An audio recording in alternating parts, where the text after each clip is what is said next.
बिस्मिल्लाहिर्रहमानिर्रहीम। आज हमने बनाया है इमली और आलू बहारे का शरबत। बड़ा मज़ेदार बनता है। देखें, गिलास में मैंने बर्फ़ डाली है। ये तकरीबन मैं 3 चम्मच ये शरबत डालूँगा, इमली और आलू बहारे का शरबत।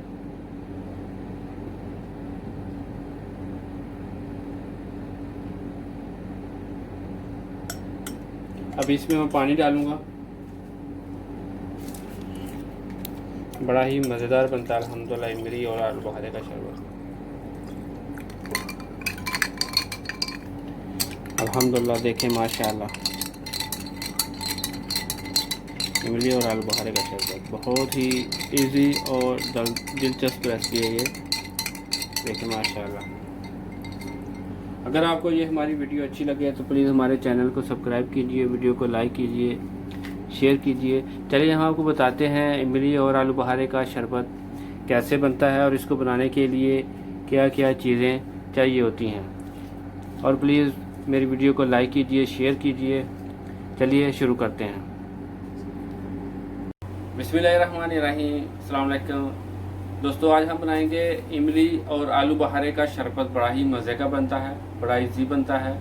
चलिए हम आपको बताते हैं इमली और आलू बहारे का शरबत कैसे बनता है और बहुत इजी है। चलिए देखें माशाल्लाह। देखिए, रात को मैंने ये आलू बहारा तकरीबन 250 ग्राम है, इसको रात को मैंने भिगो दिया था। तो इसको देखें, ये बहुत इजी है। इसको इसकी गुठलियाँ बाहर निकालना देखें कितना इजी निकल रही हैं। देखें, ये इस तरह रात को भिगोएंगे तो अगले दिन आप इसका इजीली शरबत बना सकते हैं। देखें, इसकी गुठलियाँ इस तरह निकाल लेंगे सारी।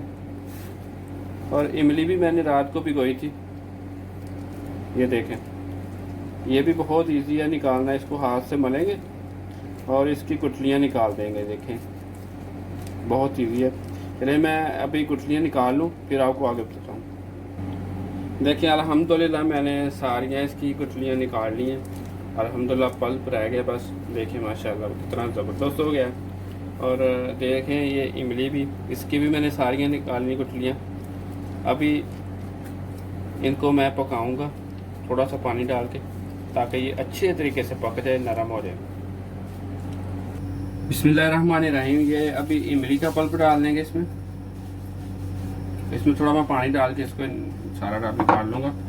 ये आलू बहारे का भी पल्प डाल देंगे और इसमें मैं ये एक पूरा ये पानी का डालूंगा और इसको पकाऊंगा तकरीबन 5 से 7 मिनट के लिए ऊपर ढकना देकर, ताकि ये अच्छे तरीके से गल जाए। मैं एक बार कर ये पानी का डाल रहा हूँ ताकि ये अच्छे तरीके से पक जाए। इसके ऊपर मैं अभी ढकना दे दूँगा। आप ज़्यादा भी डाल सकते हैं, ये पानी ने पक जाना बाद में। बिस्मिल्लाहिर्रहमानिर्रहीम। अभी इसको ठंडा कर लेंगे और इसको ग्राइंड कर लेंगे मशीन में, फिर इसको छान लेंगे। बिस्मिल्लाहिर्रहमानिर्रहीम। अभी मैं इसको स्ट्रेन कर लूँगा, छान लूँगा अच्छे तरीके से। इस तरह छान लेंगे।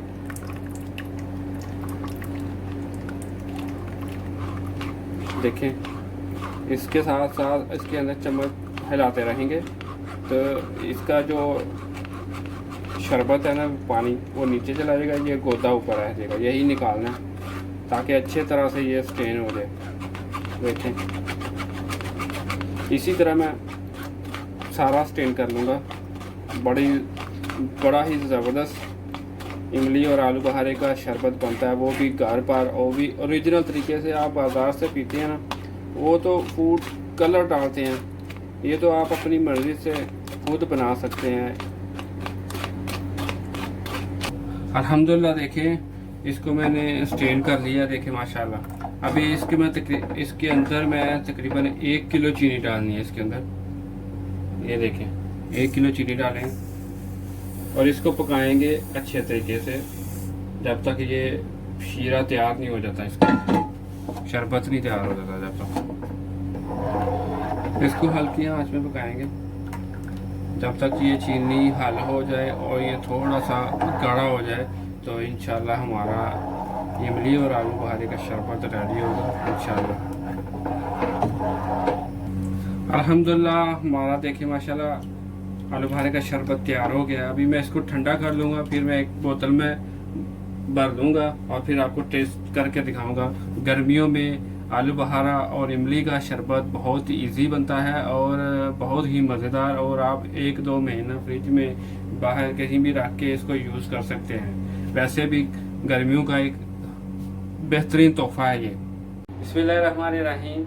माशाल्लाह अल्हम्दुलिल्लाह, देखिए माशाल्लाह इमली और आलू बुखारे का शरबत बन गया है। गर्मियों का बहुत लाजवाब तोहफ़ा है ये। घर में बनाएं बहुत ही इजी तरीके से। अगर आपको हमारी वीडियो अच्छी लगे तो प्लीज़ हमारे चैनल को सब्सक्राइब कीजिए, वीडियो को लाइक कीजिए, शेयर कीजिए, कमेंट बॉक्स में अपनी राय का भी इजहार कीजिए और मेरी वीडियो को पूरा देखा करें। खुश रहें। अल्लाह हाफिज़।